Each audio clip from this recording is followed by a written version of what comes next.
Hey, Oh my Jason. gosh, we're being recorded. Okay. So welcome. This is It's for so real. exciting to be here and delightful to see you all from all over the West, I guess. We don't have anybody very far away. Who's our furthest person? And Ben's gonna You join are, us. Stephen. I guess we are. Yeah, you I probably. think Ben's gonna join us far. from for 936 15 minutes. miles. He's gonna be able to join us. It's He midnight says. where he's at. It's about to midnight, work but he's in tomorrow. Brazil. Oh, well, that's a little further. Kevin. Well, hey, so we Kevin's in don't town. want to go over, so we're going to get started and dive right in. I thought the best order would be to go from youngest to oldest, because I'm not going to take a lot of time. And I think you older people have more to share, way older than I am, more to share than I do. And so I want to give you a little space to fit in. But I'll probably take about 8 minutes and just share some stuff with you. But every time I did this, we always started with a prayer, but I don't know how you feel about that. It's just kind of like, that's what we used to do, but it's okay. We can just cruise on. But I'm going to share my screen. Is that Anna Lee? Where? Anna Lee, she's right there. Oh, very good. That's awesome. All right, I'm going to share my screen, and I just have a few pictures because I think it's more fun for you to look at pictures than to stare at my talking head. Yeah, and then Uncle Steve, really fast. I just want to make sure everybody has their chat on, because I think that's a fun way to kind of just share things without having to interrupt everything else. That's a good, great good idea. idea. Thanks.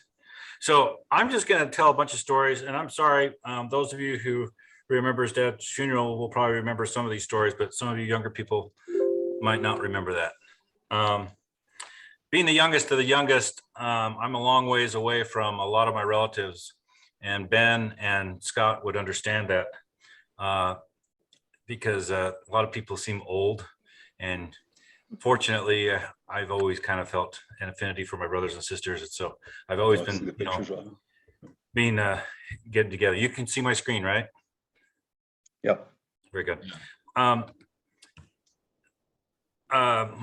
dad, Darwin, he was really quite the man. You know, he was involved in bowling and got lots of trophies. He was involved in horseshoes, got lots of trophies. He loved games. He would come over and play games with my boys. You can see over there on the green chair in the background where we're getting ready to go on a camp out, probably with my older boys, and just a lot of stuff going on, but they were always more than willing to help us out whenever they could. I'll never forget, some of my earliest memories are of building the barn. And I know Wayne and Craig have much more vivid memories than I do, but I remember vividly climbing the ladder as they planked the side of the barn. And I had to keep climbing the ladder, and they would cover my face, and I'd climb up another rung and they'd cover my face. And the barn was a totally cool place to be. It was just one of his many creations that he built on the farm to make the farm an absolute little diamond in the rough in the middle of Salt Lake Valley. It was really a slick thing. And always we had to fill that barn with hay. And filling the barn with hay always required a big trip to go get hay. And we had that old, what year was it, Wayne? The green truck? Oh, yeah. 50 International. Trying to remember. I may have been gone, you know, the mission and military. I don't know. That's true. He used to let me ride in the back of that, and I'd climb up on. It was a cattle truck that had the cattle fences all the way around it, and we'd have to fit the bales of hay in between the fences. And he'd let me ride in the back of the truck. I'd climb up on that and have the wind blowing in my face, hanging on. I was about 1.5 feet off the ground, just hanging on for dear life. And he'd drive us out to go get hay, and those are great experiences. A lot of hay stories, right? I was Jeff Gill's truck. 56 Shiv. There you go. That's it. Then we went out there when I was about 7 years old. I remember vividly because I took my friend Bruce with me, and Dad prudently grabbed one of the old brown cushions. Remember the old brown chairs and couches? Yeah, there. He grabbed. Got to mute yourself, Wayne. Then he let me and Bruce team up to use the clutch and the brake and the gas together as 7 years olds, so that we could lunge the truck forward little by little as the big boys would throw bales on and Darwin would pile the hay on the back of the truck. So I learned to drive at 7 years old. a big hay truck with Dad on the back of it, and the boys piling hay on. Then, Steve, yes, can I just add one thing to the hay truck? sure. He had me go with you one time to haul the hay, and he wanted me to drive the truck. And I was driving the truck really slow while they were getting the hay put on. And all of a sudden there were 2 mice running around on the floor of the truck. I about died. Dad said, no big deal. We can get him out. We can get him out. That's so funny. They'd probably been living in there and they were like freaking out. We're driving the truck. You can't drive my house. All right. The other memories I have is going up on the mountain. Before there are houses all over the side of Mount Olympus, we'd take the blue pickup truck and hook up the little low wooden trailer with the kind of skiwampus tires that would drive kind of sideways behind the truck. And we drive that trailer up right onto the mountain, dodging boulders and rocks and four-wheeling in that 2-wheel drive truck. And we'd go up and he knew exactly where he was going because he'd already been there, had selected his rocks, knew he could get the truck to where the rocks were. And he'd park the trailer downhill from these boulders. If you remember the rocks on either side of the steps going down by the little waterfall by the porch, the back porch. And we rolled those up 2x12 planks down the mountain very carefully with big crowbars. Just he and I rolled them onto that trailer, about broke it to pieces. And we got 2 of them, both sides. And then we tried to strap them down somehow and get out of that mountain without getting stuck with those heavy rocks on that trailer. Okay, now hold on before you go. You gotta talk about that in this picture. I'm just gonna say, who is that? That's David and That's David and I think that's, It's our friend. That's my friend Jordan. there you go. there you go. That's Okay, fun. I'm running out of time, so I gotta go fast. So the other vivid memory I have was when I was about 9 or 10, he took me out way out in the middle of nowhere to some guy's big farm, and he had a pond on his farm, and he said, okay, so there's a bunch of geese over there on the other side of the pond. Steve, you run around the right-hand side of the pond. We're gonna walk around the left side of the pond. It's very important they don't get into the pond. We gotta corner them in the corner of the fence. That's all he told me. So I run and I get over there and we scare all the geese, and there's about 20 geese getting cornered between the corner of a chain link fence. And they're all there, and we're all standing there, and they're all screaming at us and hissing at us. And he says, okay, go grab one. I'm like, what do you mean? Go grab one. Just grab it by the neck so he can't peck you. I was like, oh, okay, well, that makes sense. Because if I grab his neck, he's perfectly helpless. So I grab his neck, and what does he immediately do? He starts beating me to death with his wings. And I'm like, oh my gosh. And Dad says, don't let go, don't let go. And so I caught 20 geese that day, and we put them all in gunny sacks, threw them in the back of the truck, and came home with geese. Tragedy though, maybe you don't remember this, but a few months later, dogs from the neighbors or somewhere got into our back area and killed all the geese. And didn't eat them, just killed them. It was just like senseless killing. They were all still there. Some of them were just fatally wounded and just laying there miserable. It was just awful. It was a slaughter. It was just terrible. But those are memories you get when you grow up on a farm. Also, you always remember Dad shooting squirrels out the back door, sitting on a chair in the kitchen with the back door open, 22 rifle, shooting squirrels from inside the house, not by the chicken coop or where else you could see them.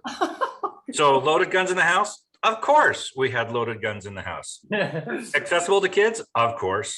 We just knew we didn't touch them. Other memories were, well, he prophetically sold all the animals in the fall of '82, my senior year. So he had no animals the spring of '83 when the flood came through. And so all that devastation that came through, he didn't have any animals. He had sold them just that fall. So it was really interesting. He loved to play crypto with the boys. I told you about that. Steve, you gotta tell us about the dead cow. That's my last story. And You're fine. I'm going to take just an extra minute here. I have to tell you first about driving out to the West Desert to ride fence on the church ranch. We hooked up the horse trailer, put a couple of horses in it, old blue pickup truck, and we drove forever out into Skull Valley or whatever it was. And it got dark and we couldn't figure out where we're going. And we went up this road. Nope, not that one. all right, let's back the horse trailer around on these little narrow dirt roads and backtrack. And we backtracked it back and forth till it was about 12:30. And Dad says, well, I don't think we're going to find it in the dark. So we got in the back of the pickup truck. We pulled out the big canvas tent and just laid it out flat. We didn't set it up, just laid it out flat, got the mattress out so Dad could sleep on the mattress, got my pad and my sleeping bag, and we just slept out under the stars next to the truck, right on the road with the horses in the trailer until in the morning. We got up in the morning and we continued searching, but now we had the mountains to give us perspective as to where we were going. And we finally found the stake ranch. But when we got there, we went to get the bridles out of the side door of the trailer, and the saddles, the bridles were gone, but we had saddles, but the bridles were gone. And we asked around if we could borrow some bridles, and nobody had extra bridles. So Dad grabbed some rope and tied hackamores on the noses of each of the horses and around their ears. And we had one rope on the left side of each horse. And the only thing we could do was try to neck rein them to get them to turn right, or pull their nose around to the left to turn left. And if they started running too fast, you can't pull on the reins. There's no bit. So all we could do is pull their nose all the way around to they're kissing your foot till they spun in circles and got tired of spinning in circles. And then you say, okay, let's try this again. All day we rode fence like that. It was pretty tough. And those horses were not Michelle. They were, I think it was Teddy and Ginger or something. They were not very obedient horses. Last story, when I was in kindergarten, we brought my entire kindergarten class out to the farm, and Dad was a gracious host. And the night before, during the middle of the night, the cow had died. It had bloated and fallen over sideways into the mill race, literally damming the mill race and causing a waterfall over her body. There she laid when all the entire kindergarten class came out, 2 big buses full of little kids. And we all went up into the hayloft and looked out the back. Oh, cool, it's a dead cow. Yeah, that was the highlight. We saw chickens, we saw turkeys, we saw sheep, we saw all kinds of things, but the dead cow was it. And of course, when we got back, we all wrote thank you notes. And we all looked at those thank you notes when they came to our house. And almost every single one says, thank you for letting us come to your farm. We really love the dead cow. All right. Dad was filled with adventures. What a great man. What a great example for all of us. I'll quit there. Oh, you did such a great job. Stephen, you're way more prepared than I am. And you know, you did have a lot of those growing up years with Dad and helping him. And I always wondered about those rocks. Thank you for letting us know how they got there, because that was huge, just huge. I just want to start out saying that it was an adventure to be in the family with Dad as your dad. Whenever he said, go get in the truck or go get in the car, it's usually go in the truck. You never, ever turned down that opportunity, because you never knew where you're going to end up, what you're going to be ending up doing. And it was always an adventure. I do remember being in the back of that hay truck, and they let us hold on for dear life. That was a different day and age than we live in today. So we do see a lot of that on the Indian reservation. I do remember going and getting hay and being able to, you know, help along with that. I don't know if I was ever in charge of driving. I know Karen probably ended up driving a little bit, but I'll never forget how my dad used to sweet talk Mom into getting animals like cows. Here, Daisy died, and lo and behold, just a little while later, we hear that Mom and Dad are going out to see something, and they haven't told anybody that is them. And they come home, and Dad is telling us that he has bought another cow. We are just astounded, because Mom was not going to ever have another cow.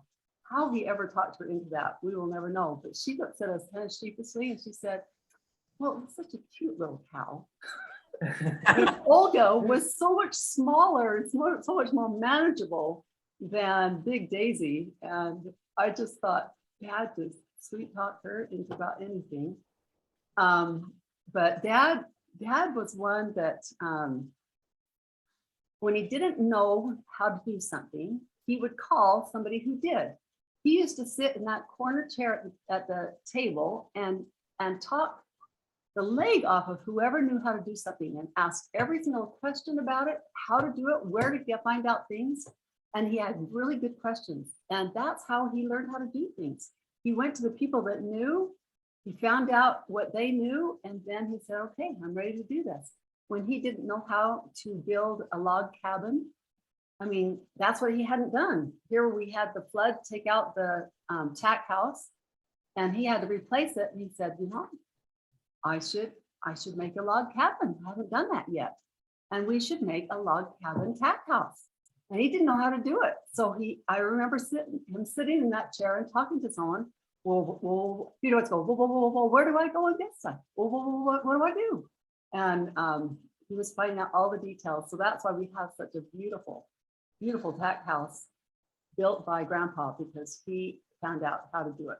And It's would do it. still out there. And at it's Wheeler still at Farm. Wheeler Farm. If you guys want a little, Wheeler Farm has our little tack house over there by the north side of the barn. So take your families over there, take your pictures next to it. We do need to still get a plaque for that. One of the things that I remember vividly is the flood, because Rod and I happened to be out there the night that it broke through. That we had sandbags. For those of you who don't know, the sandbags went the whole length of that side of the, I mean, you can see right down past the picnic area and everywhere. We had 6-foot piles of sandbags all the way down past the mill race, trying to protect the property from the rising water of the mill of the Cottonwood Creek. And that night we were just walking the line, and Rod was walking just up past the little white house, and he yells and he says, "It's breaking through." And he tries to throw his body on it, and it was like nothing to try to stop it. He could not stop it. It had broken through at that point in time. And for some reason, it went around the little white house and right across the volleyball court and right into the mill race, filled up the mill race, out of the mill race and over into the field and on down through the neighborhood. It was a torrent. It was a torrent of water. It was just, what could we do? Can I add, Barb, we are grateful that it took out the outhouse, which was just on the west side of the volleyball court. That's The entire right. thing was washed away. It was gone forever, and it was a good thing. But the thing that I'll never forget is the next morning, walking out the door with Dad and being there. I was actually 8, almost 9 months pregnant with Jason, and I just was devastated because I'm walking over and I'm seeing the destroyed water wheel. And Dad, I said, "Dad," I was just in tears. I said, "This is so awful. This is just terrible. Look at all this damage. Look at all this destruction, all the things that you've worked so hard." I think he had opened up the doors to the barn, so it just went through the barn. It didn't damage the barn. But it did pick up the tack house, and the tack house was behind the barn in the morning, and how it got there, you figure that out. But I just was devastated. And I remember Dad looked at me in the eye and he said, "We are perfectly fine. Our house is fine. This is just land. This is land. Land can be fixed. We're okay." And he really meant it. And he wanted me to know he meant it. And that really was impressionable to me at that point, knowing how much he'd put into making everything so beautiful and have it all destroyed that way.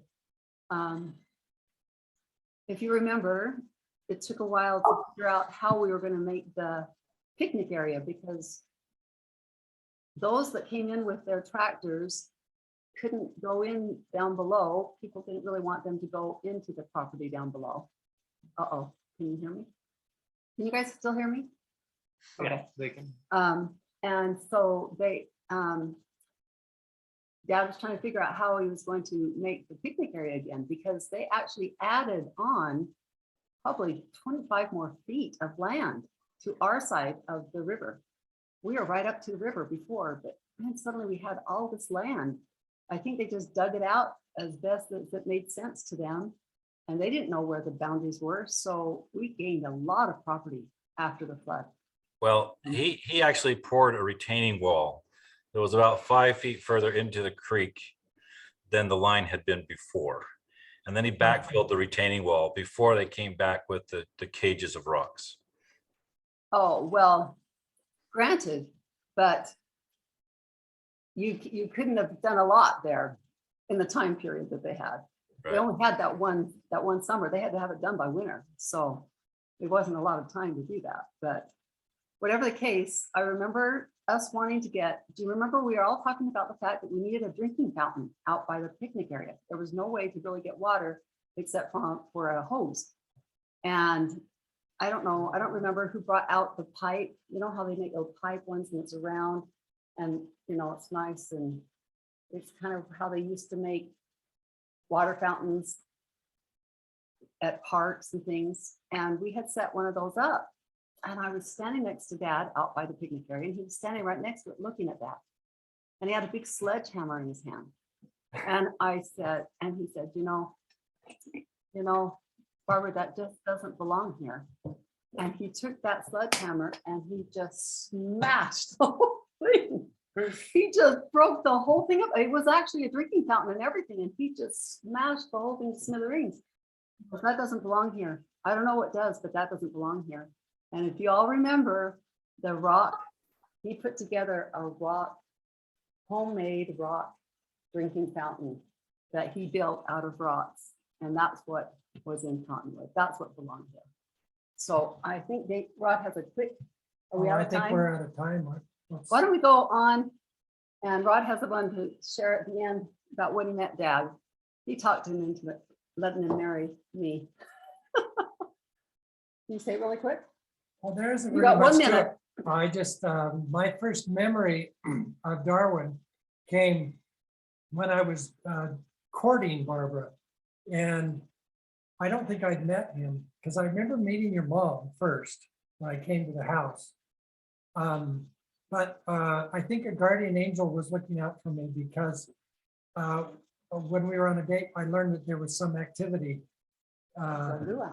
It was supposed to be a luau, and Supposed to have a Barbara was luau. in charge of it. And we happened to have built a giant pig roaster from our senior project at the U in engineering, mechanical engineering. So I hauled that out there, towed that out there and set it up, and Darwin helped me, so we kind of worked together and that was one thing he had never done before, is roasted a pig.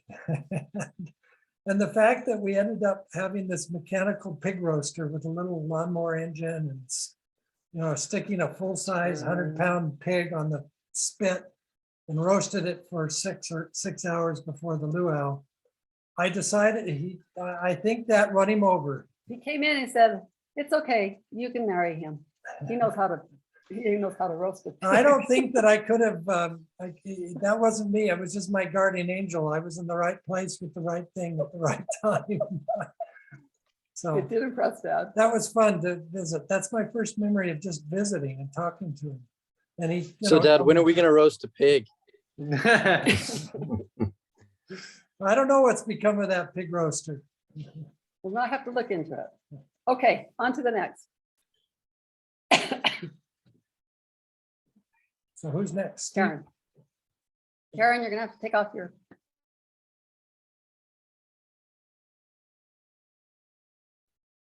Okay, I love the pictures. Who put the pictures up of Dad? That was me. Oh, Do you want to show them while we're talking or again? those all had such good stories. Okay, can you hear me all right? Yeah. Okay, I'm going to tell you a story that happened to me when I was in kindergarten. Maybe it was first grade. I lost my first tooth. We were out on the back patio. This one was in East Mill Creek, and we were sitting at the picnic table and we were having lunch, and I started chewing, and all of a sudden my tooth came out, my loose tooth came out, and I was so excited. and I put it on the table by my plate, and I accidentally brushed it with my hand, and the tooth fell down between the cracks of the picnic table, and Skipper, our dog, ate my tooth. I was horrified. I mean, I had visions of taking that tooth to school and showing all my friends that I'd lost my tooth, and I was just in instant tears. I was so mad at our dog, and my dad kept saying, Karen, it's okay, it's okay. You know, it's just a tooth. And no, to me, it was like the end of the world, my very first tooth, and the dog eats it. And so Dad goes in the house, and pretty soon he comes out with this little box, and it's got the most gross, huge teeth in it you've ever seen. I mean, just gruesome. And they were his wisdom teeth. And he said, Karen, you can take these for show and tell. And I was thrilled. I mean, they were way better than my little tiny tooth the dog ate. So he was always saving the day for me. In fact, he always let me have a cat, and my cats had more problems with getting in cat fights and all kinds of things. And one time I had a cat that had babies, and it had burrowed. We had an outside patio in East Mill Creek, and right next to the patio were these pyracantha bushes. I think that's what they were. And the cat had the babies down between the pyracantha bush and the patio. And the babies were down there, you know, and she was just with her little babies. And one night, family call that. Not my grandpa. It's his 100th some stray cats came in and They're all attacked. sharing like a memory. Cool. Yeah. My somebody's talking. You might have to mute. Justin, you're Anyway. talking. Okay. Anyway, some stray cats came and attacked my mama cat and her babies and killed the babies and completely just tore her fur, and she had big old wounds. And my dad, the next morning, he crawled down between the patio and the pyracantha and pulled my injured cat out of there and let me put her in a box. And he let me take her in my bedroom. And I mean, that was unheard of. Mom would never have allowed that. But Dad let me take her in my bedroom, and she was there for like a day or so, but he could tell that she was going to die. And again, he came in and he said, Karen, this is just how it is. This is how life works. Let me take your cat, and I will take care of your cat and bury her and not make her suffer anymore. So I had a bunch of experiences like that with Dad, where he took care of my cats that got injured, and he would go shoot the cat, I guess, and bury her without me even looking. But he kind of taught me to accept this is life. Life is hard things, and my cats taught me about hard things. Oh, another thing about Dad, I loved going riding horses with him. I quite often on Saturday morning, he would insist I get up early. We had to be there, you know, by 6 or 6:30 at the latest, and he'd help me saddle up the horse, and we would go riding together. And his rides are always an adventure. We kind of did the same thing every time. We'd, you know, ride up past the Heather restaurant. It was the Heather back then, and there was a really steep trail that led up onto the plateau there where now the freeway is. But so the horses trying to get up that steep trail would always run up that hill, you know, get enough energy to get up that hill. And then as soon as we got to the top where it was nice and flat, we'd both run our horses until we got clear across the plateau. It was just so fun. It just felt so free. And then we'd slow down and we'd start going, just walking, and we'd start hearing all the birds in the morning. And Dad would say, oh, did you hear that meadowlark? Oh, did you hear that you know, this, and he could name every bird there was. I said, well, Dad, how do you know that's what that bird is? You can't even see it. And he said, oh, the meadowlarks, they like to hide. And he knew the habits of these different birds. And then one time he took Barbara and I, and we rode up the mountain, up the canyon just a little ways because the houses weren't built there yet. And we got off our horses and he took us hiking up that little canyon until there was this cave that just kind of went at an angle straight down in. He said, this cave's been here since I was a little kid. And Barbara and I had more fun in that cave. We'd go up there later after. He wouldn't go with us anymore, but it was just, he just knew all the cool places around, and it was just really fun. Okay, I'm not sure where my time is, but a couple of things. Dad and his Christmas trees. His Christmas trees were his thing. When we go Christmas tree shopping, it would take forever because he had to have the perfect tree. But for a long time, it had to be a flocked tree. Wow. And I don't know if you guys know what a flocked tree is, but they would spray this white stuff on it so it looked like it had snow. And he would flock sometimes the tree out in our garage. Our garage was his workshop. And so he'd flock the trees. He would hang his dead deer in the garage. There was just a myriad of things that happened in the garage. And there was just a lot of fun. You got at least 4 more minutes. Okay, 4 more minutes? Yep, at least. Okay, couple of things. Dad forever would come after he showered, he'd come in where the rest of us were and he'd say, I know I'm just losing all my hair. I know I'm gonna go bald. I'm gonna be bald. And that was his huge concern. And so he would comb his hair, you know, over where it was getting thin. But he never went bald. I was so, I said, Dad, you worried about that your whole life and you never went bald. And he always wore aftershave.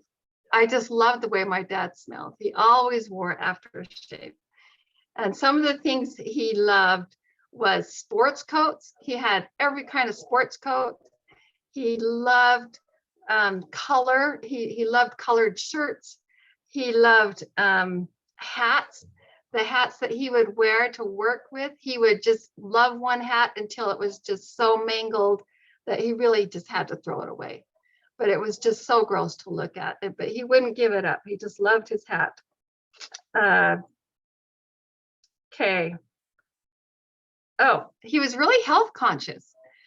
Dad jogged forever. In fact, he jogged until he was 72 and he was having pain in his knees. And the doctor said, you know, you're 72. It's really time you just start walking. Your joints are getting old and you just need to start walking. So he started walking, but he drank skim milk. He ate granola every single morning for probably 30 years. He, you know, was just insistent on having his vegetables, but his one weakness was ice cream. He always had room for his ice cream, no matter what. Well, one time he was coming down to visit me in St. John's and he said, well, Karen, I don't know if I dare come down there because I'll probably gain weight. You know, I'm not sure how you cook, but I just don't want to gain any weight. I said, okay, Dad, well, I'll plan my menus. I'll make sure that they're good and healthy. You'll be fine. Hello, So can anyone hear me? Yeah, we can hear you, whoever Hi. you are. Eric. I'm Eric. You might want to mute yourself for just a second. Sure. So anyway, so he came down. I had planned my menus and I had breaded chicken that we cooked in the oven. I had plenty of vegetables. We had ice cream every night. And when he went home, he wrote me a letter and he said, Karen, I just want to thank you for that good food. And I want you to know I didn't gain 1 pound. He was so concerned about that. But Dad did not like Italian food. He didn't like Spanish food, like tacos. I mean, we all loved tacos. He didn't like tacos. He didn't like pizza. But he loved weird things like oysters and liver with onions. I mean, I don't know how he could not like pizza and like liver with onions, but that's how it was. And he thought his first son-in-law was great. He did. The other thing about Dad was he was an amazing memorizer. He always had poems memorized. He memorized phone numbers. I don't even know how many phone numbers he had memorized. I mean, you could say, hey, Dad, you know, I need to call the electric company. Oh, the phone number is da da da da. Well, what about the, you know, I need to call the city offices. Oh, their numbers da da da da. Well, what about, you know, so-and-so in our ward? Oh, their number is that, you know, I'm going, you're a walking phone book. I can't believe this. And he loved memorizing. He really did. And I would call him a seeker. He was always seeking information, memorizing information, learning information. He really was a seeker, which I appreciated about him. Okay, I'm about done. Oh, because he got his master's as in oh no, it was in psychology. No, I hated to have him psychoanalyze me, but he did know how to give a talk in speech. He was really good at speech. And so when we gave a talk, he would sit us down, he would help us write it. He would tell us, you have to have it memorized. You have to look from this side of the room to that side of the room. You have to speak up. And so we got lots and lots of training in speaking. And I always have appreciated that training. It's been very helpful to me. Okay. Boys, I did want to talk about Dad being late for everything and what you guys used to say, but I guess I'll save that for you. I don't know, Mom used to say, did you guys do this? He would say, well, I hate to steal it from you if that's what you were going to do, but I wrote it down once because I thought it was so funny. He said, he would say, okay, but back in the day when you had priesthood early in the morning before Sunday school and then sacrament meeting, so the boys had to go to priesthood meeting with him, he would say, okay, boys, I'm ready, because the boys had their bedrooms downstairs, so he'd call down the stairs, okay, boys, I'm ready. And the boys wouldn't respond because they knew he was just barely getting out of the shower and he was standing in his garments. And so then he'd say, hey, we better go. He'd yell down the stairs and they'd say, oh, okay, now we know Dad's getting on his pants. Okay, so we're still, you know, we don't have to hurry too much still. And then he'd say, I'm in the car. That's when they knew that he was really just tying his tie. And only when he was actually standing at the top of the stairs saying, bye, did they know that it was time for them to come up and go to church with him. So that's the end. We set our clocks 5 minutes fast because of my dad. Thanks, Karen. Craig? I think I'm muted here. Well, I'm going to talk about an era of Dad that you guys probably don't know much about, but before I do, I'm talking about the early 60s when Wayne and I were young. Before I do, I want to do a little addendum to Steve's hay hauling episode with Dad. And Wayne and I always went with him on these episodes. And this old Chevy truck he bought was Jeff Gill's in the East Mill Creek ward. It sat down in his yard to the side there for years, and he hardly ever used it. And I finally made the suggestion, Dad, why don't you go buy that and put all our hay in it? And sure enough, he did. But it was a huge mistake on my part because that thing was a gutless wonder. I mean, I think on a good day with a tailwind, it might do 50. And when it was loaded with hay, we were lucky to do 40. And so when we go out to Riverton to get this hay, what would normally be a 20-minute drive out there, it took us a good 35, 40 minutes to get out. And when it was loaded, it just took forever to get back to the farm. I mean, if there was more than a 2% grade, we were in second gear.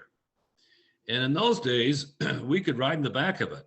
In fact, I have one memory of riding on top of the hay when it was loaded all the way back to the farm, because there was only a small cab, and Wayne, and I guess Steve, if you were with us, we couldn't all fit in the cab. But one memory of that truck that stands out in my memory is how Dad would always neglect to get it registered or inspected, because these trucks were so rarely used, they sat out in the field. And so he'd always take the chance that, well, we'll just take it out there and get the hay in. We'll never get pulled over. Well, one time we were fully loaded coming back up 7200 South, just past the Golden Corral there. And sure enough, a sheriff was following us and pulled us over. And I knew that the truck hadn't been inspected, hadn't been registered. I thought, we are toast. He is going to throw the book at us. And Dad calmly got out, talked to the sheriff and said, well, what's the problem, officer? And the reason he pulled us over is that the tail light stoplight was not working. He pointed out to Dad, your tail light on that truck isn't working. And I says, oh my gosh, he's going to see the rest of it. I thought the rear plate had to be clearly blaring there with the expired, registration sticker on it. And then inspection sticker would be up in the windshield. And of course, because the truck was a little higher, he probably didn't see that. But sure enough, he got back in the car, back in the truck. And after about a couple of minutes, he says, yeah, he just pulled us over to tell us about our tail light not working. And we drove on the rest of the way back to the farm. Well, Craig, just to review how gutless that truck was, starting out at 23rd East and 6200 South, just going up that little rise through that intersection, it could hardly move. He could hardly get it going. And you could barely get the second gear through the intersection, and you'd have to stay there until you got over the rise at 6200 South. It just wasn't that steep. But he was so proud of that truck. In fact, he kept saying, this sounds like a real truck. It had this gutless 6-cylinder sound to it. And boy, when he bought the 58 International flatbed, he really thought he'd up. And that thing would do probably 60, 65 on the freeway. But this other truck was just hopeless. But anyway, I wanted to really talk about Dad in his earlier years when Wayne and I were young. Grandpa wasn't always fond of old things like the old tractors, the old pickup truck he had for years. And he just had a real fondness for old things. But back in the 60s, he was a different man. In fact, in 1960, he bought the 1960 Oldsmobile station wagon that we had for years and years. And at the time, it was the top of the line car. It had air conditioning, power steering, power brakes, had a roof rack, it had the hitch on the back, and it had power windows. And that was something that was unheard of in that day. You just didn't have any cars except the Cadillacs and Lincolns that had the power windows. Plus it had the rear seat. That Wayne and I just loved to sit back there and work the power window that went up and down and up and down. And I remember going with neighbors and friends to Yellowstone in that wagon and putting all our stuff on top. I mean, it was just like a work van for us, but it was a station wagon, of course. But the thing I remember is the cool speedometer it had. The faster you go, it would start out with green and then it would turn orange. And the faster you went, the brighter color it got. And then it got to red and you got going 60. It had a horizontal speedometer that would change colors the faster you went. I think the top color was probably a dark red color. I guess to alert you that you're really going fast. But that car in its day was the top of the line car. It was really a fine vehicle. And it was a pride of Dad's and our family for a number of years. In fact, it was such a well-known and a beloved car that Grandpa Whitwer bought the 4-door sedan just like it the next year. He came out from Reno and drove it for a few years until he got cancer and passed away. And then Donna inherited it from Grandpa Whitwer. And she drove it for about, 5 or 6, 7 years after that. But Dad's wagon eventually became his pickup. As we got into the era of building the barn, I remember going to the Arbacks, tearing down the castle property, tearing out all the 2x6s and the floor joists, and stacking them on top of the wagon rack, tying them down, and hauling them back down to the farm. And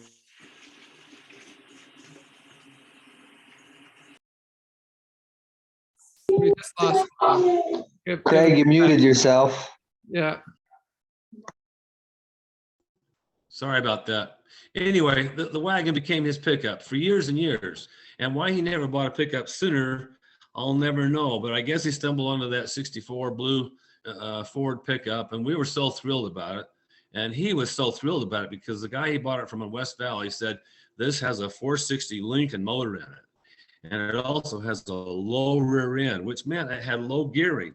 So that means he could go up Parley's Canyon with his camper, pulling his boat, and still do 65 over the summit because this thing had so much power. In fact, every time Dad would take that truck in to get a safety inspection done on it, the mechanics would hand the keys back to him. They'd say, man, that truck's got a lot of power.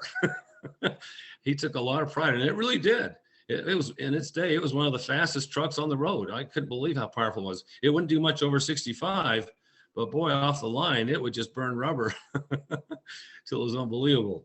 But anyway, getting back to Dad's early years, back in the 60s, there was a time that Dad had quite an interest in flying.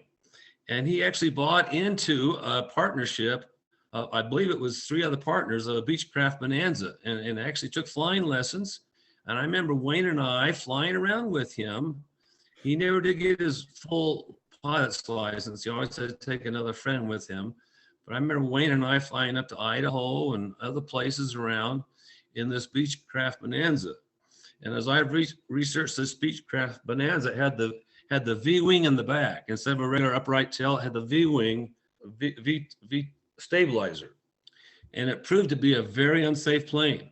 In fact, to this day, they're still considered one of the most unsafe private aircraft out there.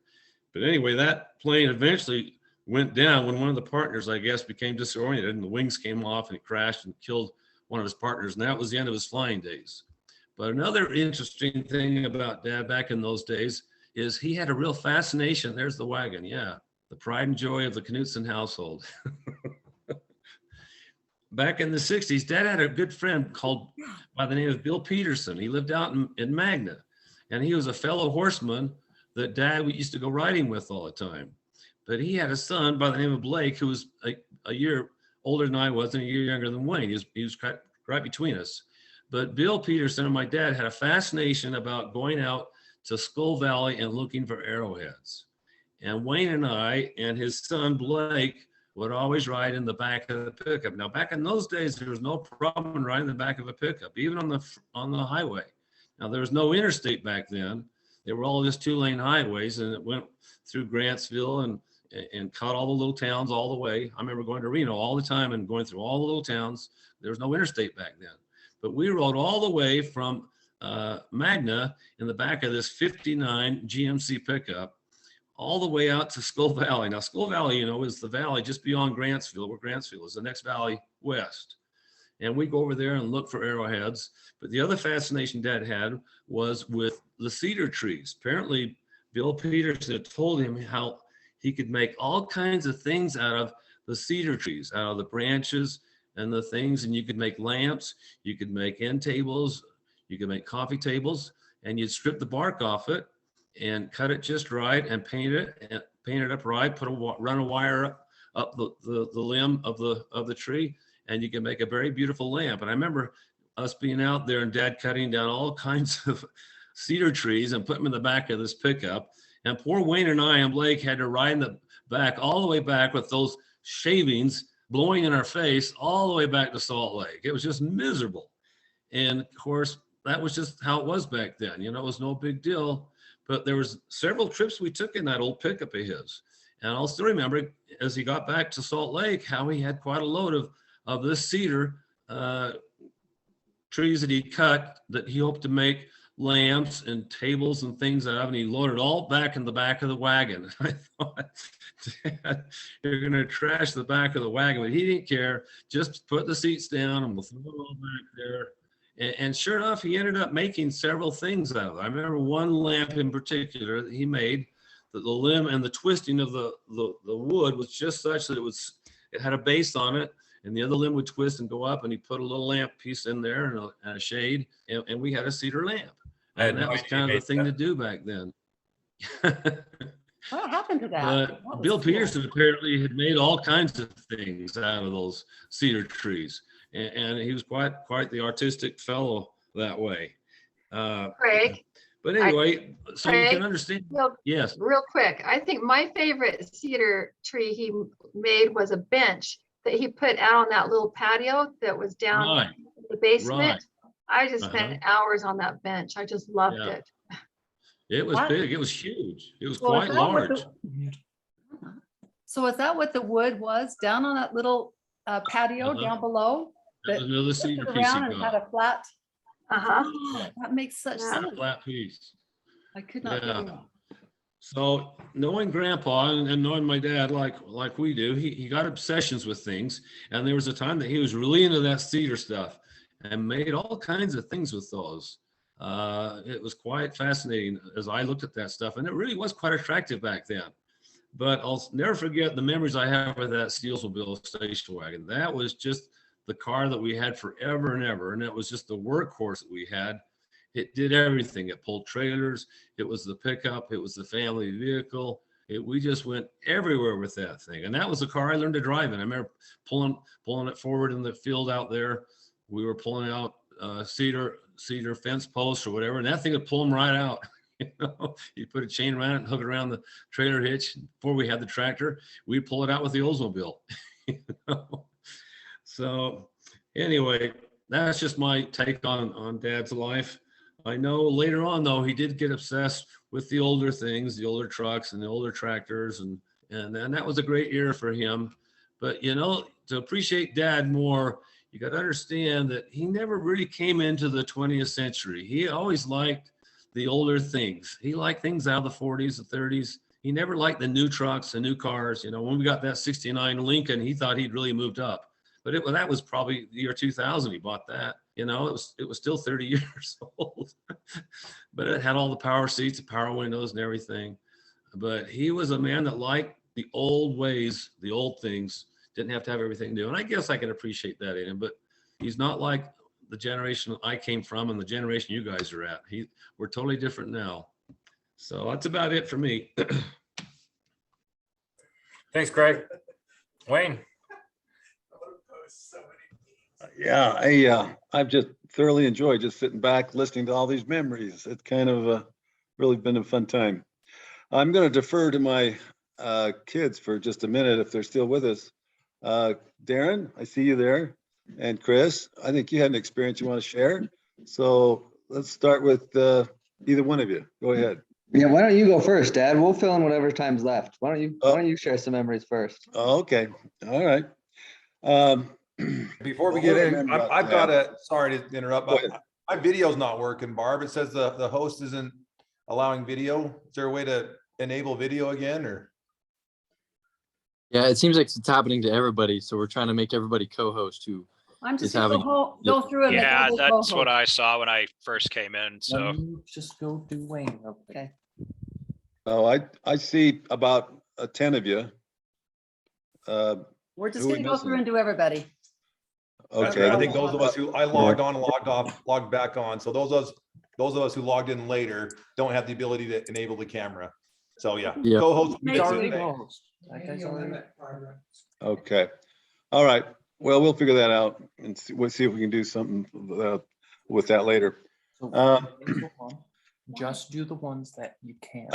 I think the thing that was so remarkable about Dad is that he loved life. He was just so passionate about everything he did. He just did it to the fullest. I look back and see how he was a great bowler, like has been mentioned. Great horseshoe player. I mean, he'd search it out and he'd improve every time. Great golfer for his age. He kept golfing, way into his senior years. And I just, and he just kind of did the most with everything he looked at and found out more about it, all of it. He loved animals. I mean, obviously, he just loved the animals that were in the farm, and our kids had a real benefit of taking some of those animals to school for show and tell. I remember the one time where I think it was you, Chris, wasn't it, that you took the big sow, the 200-pound sow, to elementary school to show and tell. The kids were all just thinking, "Holy smoke, this thing is huge." I think he was about 5th grade over at Bella Vista. I guess that was at Oakdale. Anyway, we had 2 elementary schools then when we were having kids. Another time, I think Jared took, Wayne, yeah, I would say Dad was a great show and tell person. yes, I mean, I yes, took dead baby rabbits. yes. I mean, you took, what was it that got in the house? Oh, the muskrat. The muskrat. yeah. I mean, he just loved wowing the kids at school. Yeah. Oh, he really did. He really did. And he got a kick out of those piglets, didn't he? He just loved those little baby pigs. And I think Jared's the one that took piglets to school. And even the kids loved the piglets. They're so cute. And I think, and then there was one time they took baby chicks and they didn't take them for a few days and they got so big. By the time they took them, the teacher said, don't ever bring those back. They got carried away. They got out of the box and they went out of the room. I forget who took them, but who was it? Oh, they were kind of dirty anyway. But anyway, but I think most of all, and we all know this, that Dad loved his dogs, didn't he? Oh my gosh. That was just his companion on all his excursions. He loved his dogs. They'd sleep on the bed, at the foot of the bed. He would take him on his trips with his truck and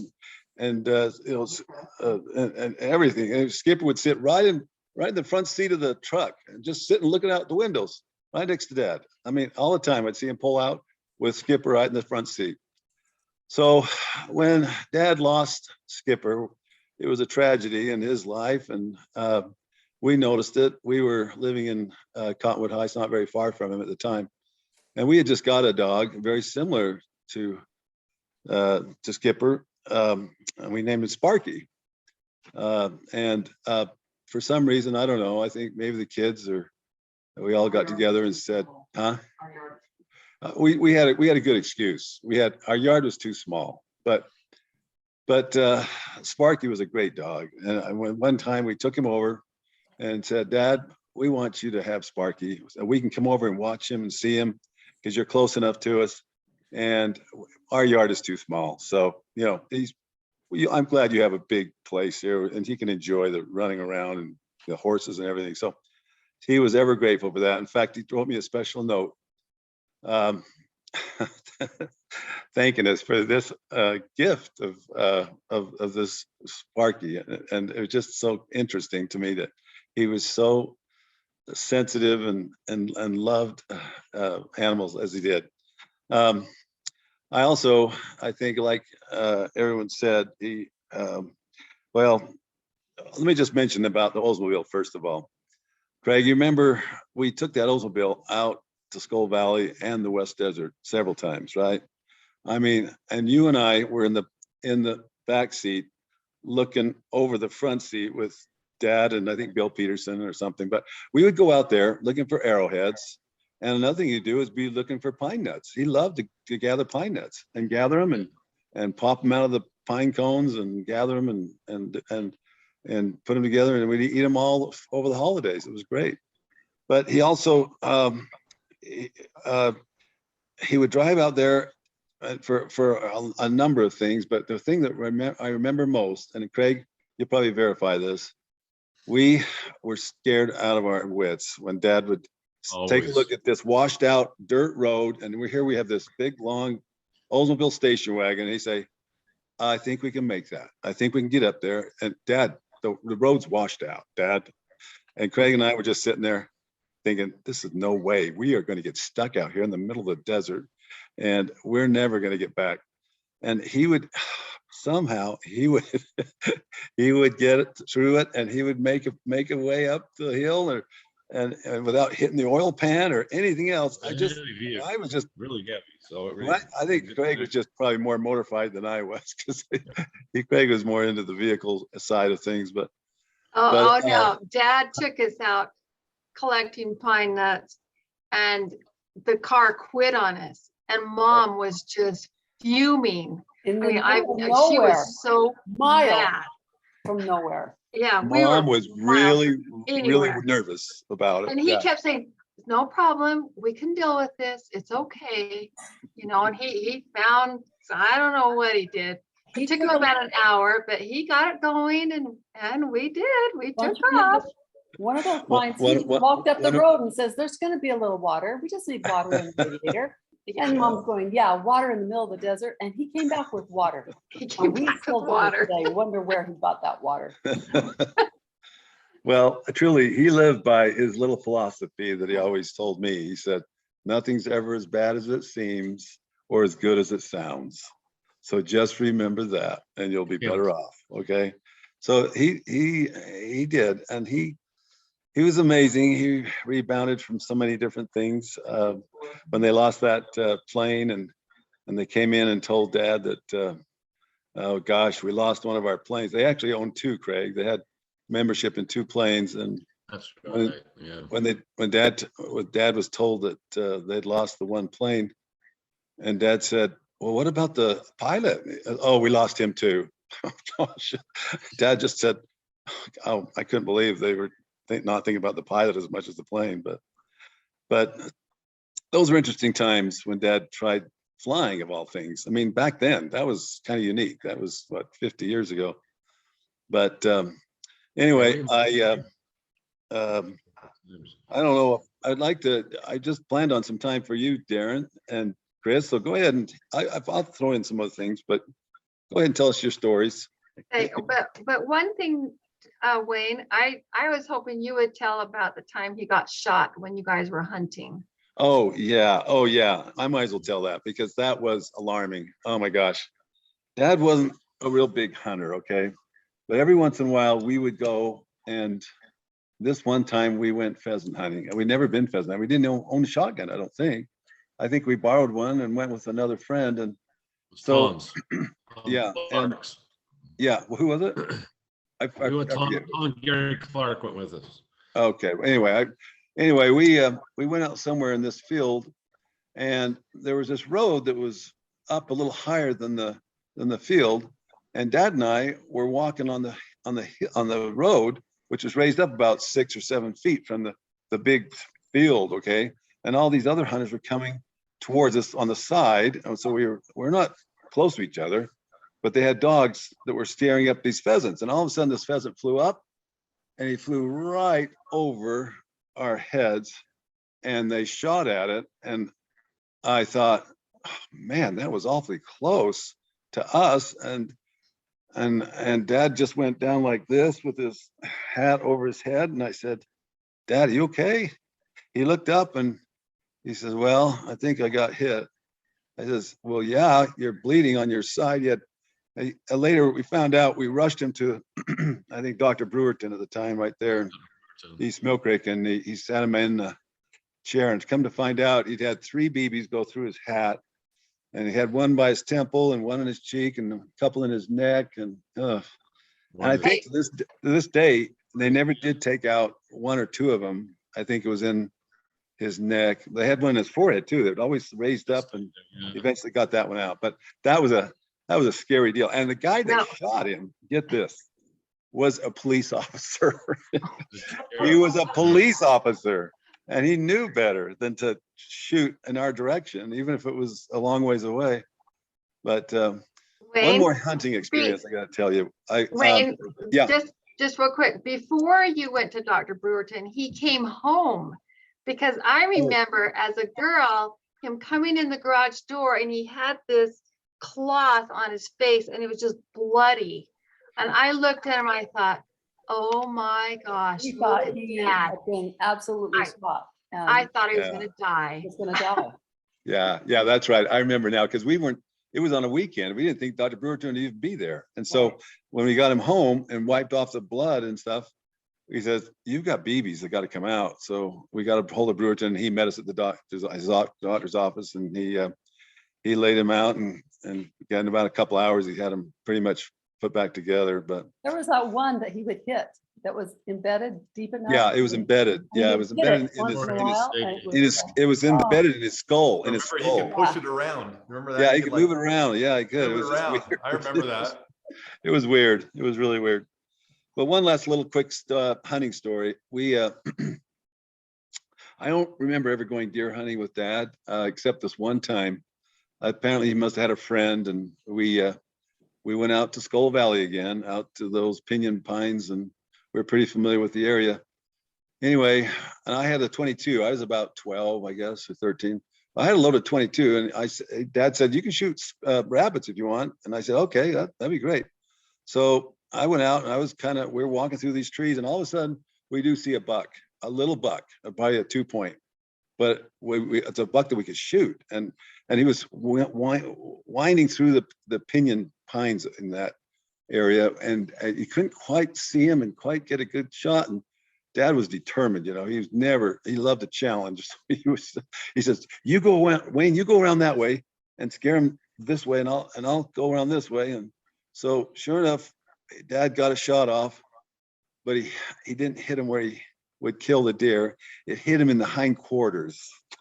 And it was nasty because the deer was wounded and he was bleeding. And it was just a sad situation. Dad could not believe it. He was just so mortified. And we could follow the trail of blood. And I said, what are we going to do, Dad? I said, well, we got to find it. We got to shoot it and get it out of its misery. And so eventually we found that he was getting weak at loss of blood. And I think we finally found him and put him out of his misery. But Dad never wanted to go deer hunting after that. That was it. He had enough, love of animals again. He just couldn't bear to have anybody suffer like that. So, but it was great. Dad was a fun companion. We'd go on golf trips, and we'd all get one room because we wanted to save some money. And Dad would just snore like no other. And those walls on that room would just go like this. And we could not go to sleep. And we had earplugs, and Dad could he would snore right through those earplugs. It was hard, but he was fun to go with. He was fun to golf with. He always was pretty challenging, actually. So we really enjoyed our times together. And I'll have those as some really treasured memories. But go ahead, boys. Now it's your turn. Okay, I'll have some other time maybe. I desperately want to share something. Derek, do you have something, or go? Yeah. Yeah, I just I'll be really quick, but a couple things. That blue truck was still around when I was around. And I remember going to Home Depot with Grandpa in that truck. But by the time I came around, it had a different size tire on each wheel. And every time we stopped, it would come to a screeching stop. There were the brakes, something was going on with the brakes. And so we'd be going full speed, and then we'd start to slow down, and we'd just lock the tires up and skid to a stop. And Grandpa never said anything about it. He thought it was four-wheel drive. Yeah. And the hay truck was still around as well. But the only thing I remember about the hay truck is anytime we blow the blowhorn on it, it would get stuck for about 10 to 15 seconds. And then eventually it would release. He would put all the grandkids, someone chatted about it, but he'd put all the grandkids with their backs up against the cab, and then he'd start to raise it. And we would see who could hold on the longest before we were slid down to the bottom. But Grandpa was really fun. It didn't seem like he was ever worried about us getting hurt, which made it even more fun. But the story I wanted to tell is Grandpa would always, it seemed like every Saturday for one summer, he would pick me up to go ride horses. And it probably wasn't every Saturday, but looking back, it felt like every Saturday. And that was when he had a couple Palominos that we'd ride, and he was really into foxtrotters. So we had 2 gaited horses that we'd ride. And he would let me, he'd make me hold my horse back, and then he'd go for, 100, 200 yards so that I could run. And by the time we'd get back to the trailer, our horses, specifically mine, was just sopping wet with sweat. And he would look at me and he would say, Darren, hug your horse. Every time after we went on these rides, I had to hug these sweaty horse's neck. And when I first started riding with him, I would wear my, I was in middle school and thought I was cool. So I had my skateboarding shoes and my baggy pants. And I rode with him about 3 or 4 times. And he said, if you're going to keep riding with me, you need to start to look like a cowboy. So we went to DI and got me a good set of Wranglers and some cheap cowboy boots and an old straw cowboy hat. And from then on out, I remember we would go seemed like every Saturday. And at the time, you just felt like the coolest kid in the world when, you know, your grandpa picked you up with horses in tow in a suburban neighborhood. It was just awesome. And come to find out, I married my wife, who we go ride the same trails that I rode with grandpa, you know, 20 years ago to this day. And I still think of him, and I still see the trails that he'd say, why don't you go try and jump over that log with Pal? And I'd go try and do it. And I still do it to this day. So I would be hard pressed to ever find a man like grandpa. They don't make them like him anymore. Thanks. Appreciate that. I'll jump in and share something. I mean, I agree with Darren. There's been, I guess, aside from you, Dad, I don't think there's been anybody who has had more influence on me than Grandpa Knudsen. I pulled a show and tell, and I've got chickens at my house. These are our weekly haul of eggs we've got, and Birdie wouldn't let me call my first son Darwin, but I got Win out of him. But I want to share, let me share my screen. I got a story for you guys that we've talked a lot about the horses and things, but Grandpa was also, he used his charm a lot, and he was a wheeler dealer. And do you guys know how we got can you all see my screen here? Google Earth? Yeah. Give me a nod. Okay, good. The Knutson farm, how it came to be. Or Knutson Corner Park. Okay. I'm going to zoom in here. So this is the corner right here. And here we are, Knutson Park. So, and me being in real estate, how he put this deal together is incredible to this day. And Karen said that, you know, how he always used to memorize things. And do you guys remember the stick to the task till the task sticks to you, bend at it, sweat at it, smile at it too? You know that one? I've memorized that one. He taught me that, but this is what we're talking about. So Knutson Park, this is the piece of ground that was here that we all remember growing up. It was vacant for years. Well, Grandpa, the charmer wheeler dealer, would always invite city council members over to his house and for dinner, right? For roasting corn. And then he'd say afterwards, hey, let's go for a little walk. So they would walk from here, and he would take them over here, get them standing over here and say, you know, this should be a park. And so over the years, he had multiple holiday city council members come over, and he would escort them over there, walk for dinner, and then walk them over here and show them that this should be a park. One by one, they bid off, and we're on board on committing this ground to be a park. Well, what stood in his way was these developers who was doing this office park over here, the old mill office park. What these guys wanted another additional exit out of their real estate or out of their office development, and they wanted to be able to go underneath the freeway and get right onto Holiday Boulevard here. And what would happen? The problem with that is they wanted, and this is how it was originally laid out, they wanted Holiday Boulevard to go directly through the ground and underneath the freeway. Grandpa knew this would make the park not possible because it would split the park right in half and make it unusable, not big enough on either side to be usable. So the developer of this ground actually was in Grandpa's ward. And so they were at odds for years because Grandpa had convinced city council member to hold the line and keep this set apart as a prospective park. And this guy wanted to use his easement and go through and do the right of way and have the exit. Well, once finally Grandpa had enough sway with the city and city council members to approve a city park here, he was trying to convince the developer here. The developer would not move for years and years would not move. Finally, he's told Grandpa, he said, I'll tell you what, if you can convince UDOT to give me an exit, it goes around your park and gives me an exit so I can turn right and get right onto 215, I'll surrender it and you can have your park. So Grandpa went to work. So in addition to wearing down all the city council members, he started writing letters to UDOT. And this, from what I understand, it was a matter of years. Years and years, he was wearing down UDOT, convincing them to do, and this is the part that's unheard of for this area. This one-way street, I can zoom in here. There, if you remember now, there is a one-way street here that this is the most awkward here. It comes out from underneath the development or the office park, goes underneath the freeway here, and there's a one-way road that comes out, walks all the way around Tuscany, and then this awkward right-hand turn, and then turning right onto 215.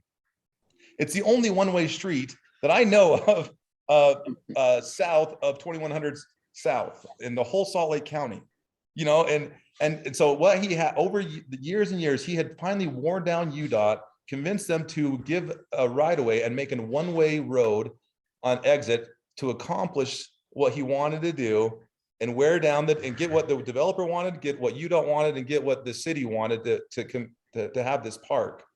And so what it tells me is he's a man who stuck at it. Whatever it was, he just worked and worked and worked at it.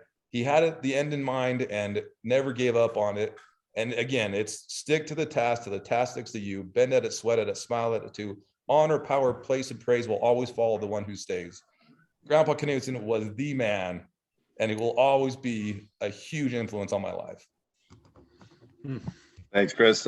Yeah, that's a whole story in itself, the Knutson Park. And one thing that really I'm disappointed with, that you know, the neighbor that we sold the farm to, he just leveled everything on the farm with nothing to remember. And I've thought for several times that I'd like to make another model, okay, that Dad made of the Knutson mill, another model of where we grew up with on the farm. Yes, it would take some time. I would love to see that, and I'd love to see us be able to point to the volleyball court and the barbecue pit and the creek and the farm and the barn and the, you know, everything would be so cool to have a memory of that.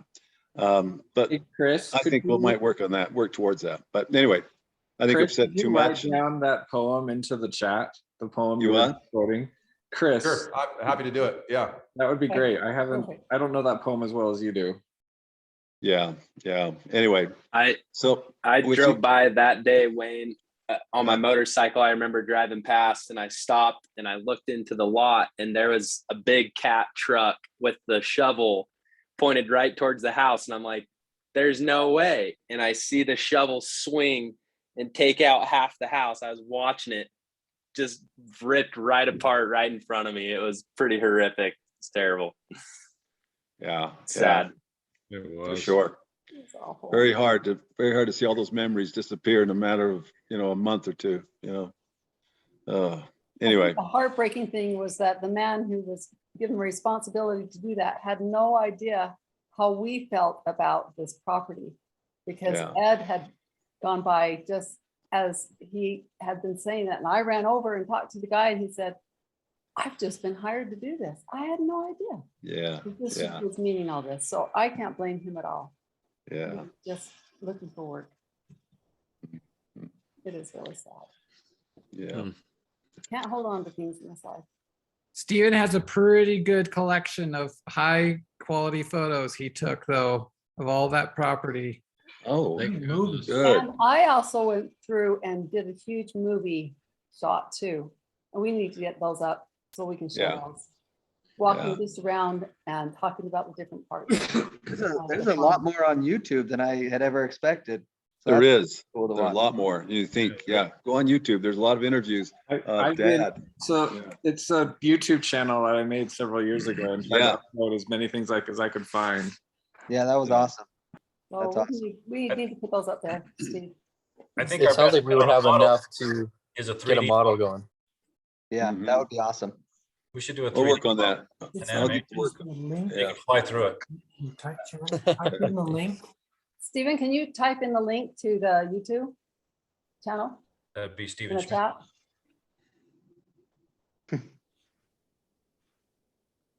Yeah, I'll clear. I'm in the process of doing that. Give me a second. Okay. And if everyone has their emails, I think probably on this thread or a different one, I'll make a Google Drive folder where everyone can dump their photos, and everyone should be able to have access.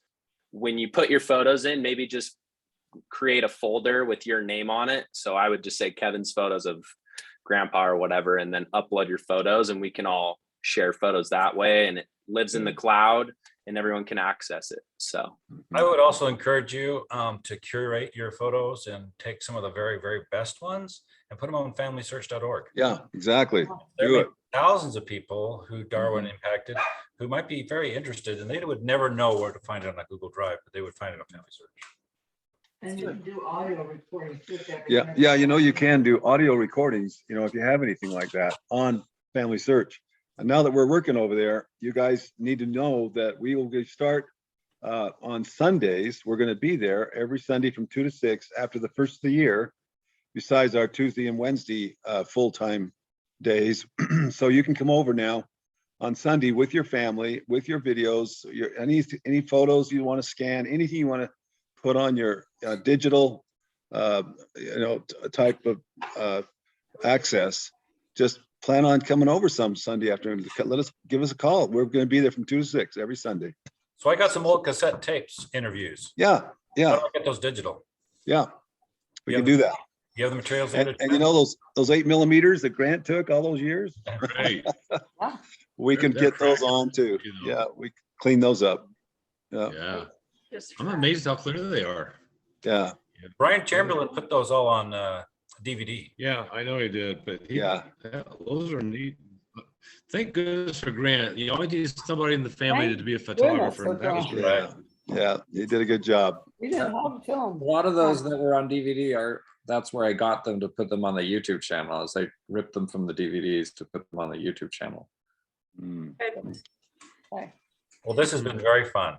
I'm not ending. I was wondering if any of the other older cousins had anything to share, like Anna Lee or Jason or Jared Jonathan. or Mark. I put a bunch of things that I remember. Steven? I said I put a bunch of things into the chat that I remember. Oh, Do you want me to read them? the chat.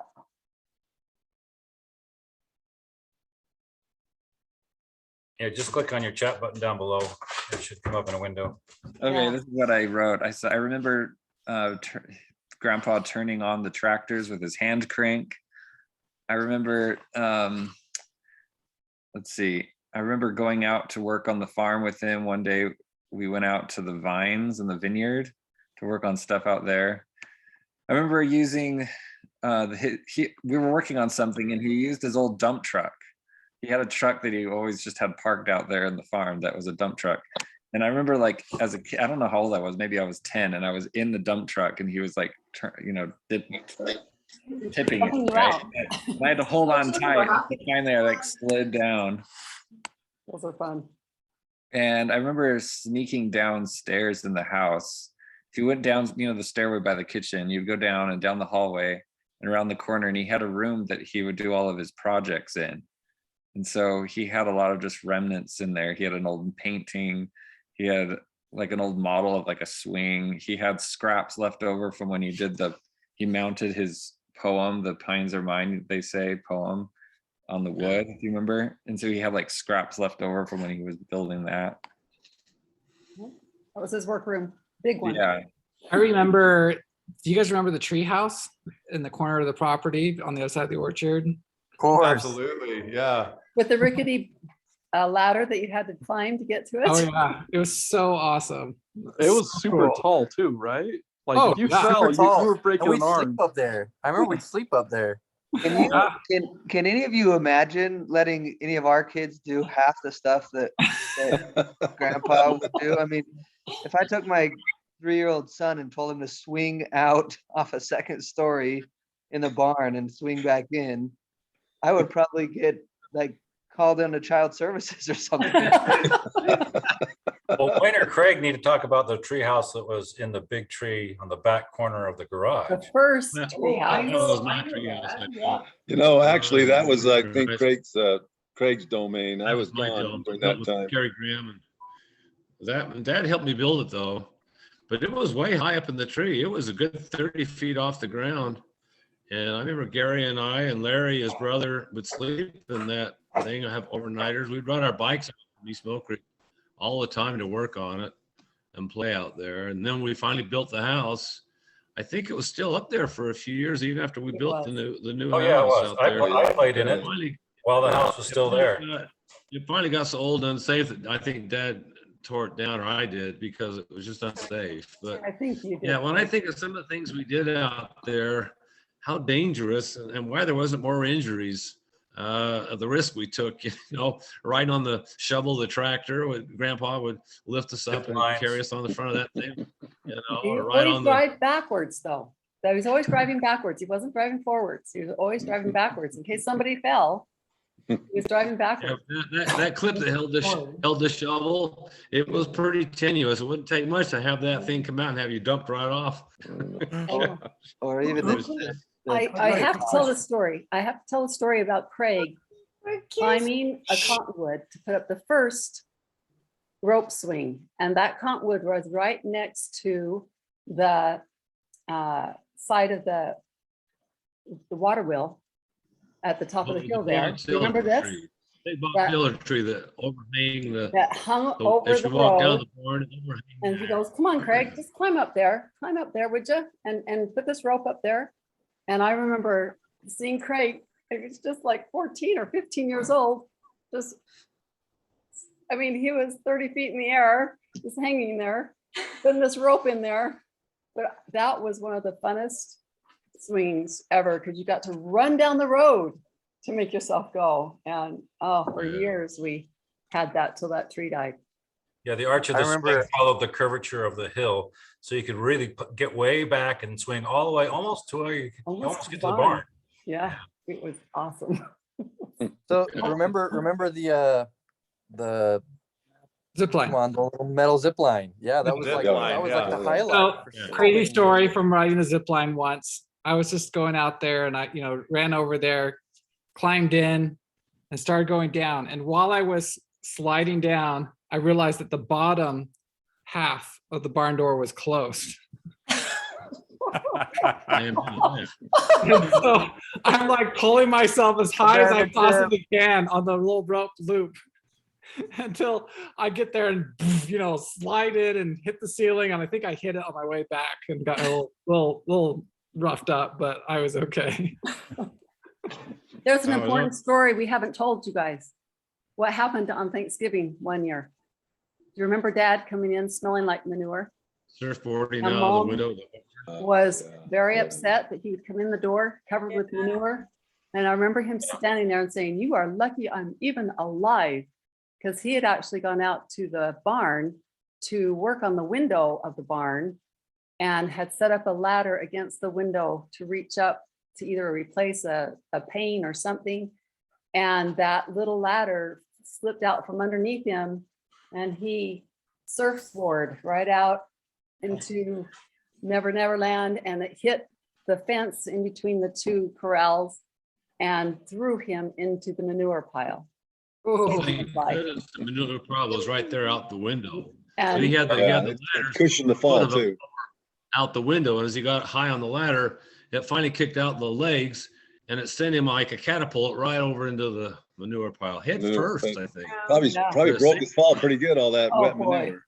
But I remember him saying, "You are lucky I'm even alive." Well, and don't forget the Thanksgiving where we had a named turkey for Thanksgiving. I might not remember that, but his name was Fred because we raised him from an egg, and we slaughtered him. We had to keep him in the freezer for a full year because we didn't have a heart to eat him the same year. Yeah, didn't we also say we're never going to name another one? Right. That was hard. That was hard to know that we were eating Fred.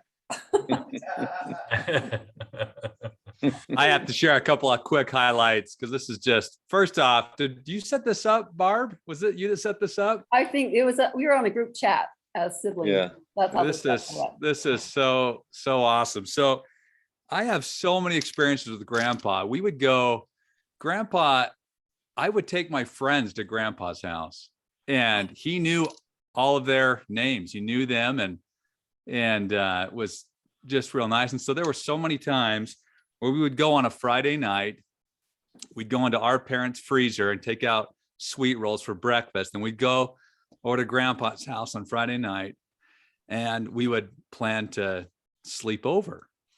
And here we are, these 10-year-old kids who just in the city, sleeping out in the woods out at Grandpa's house.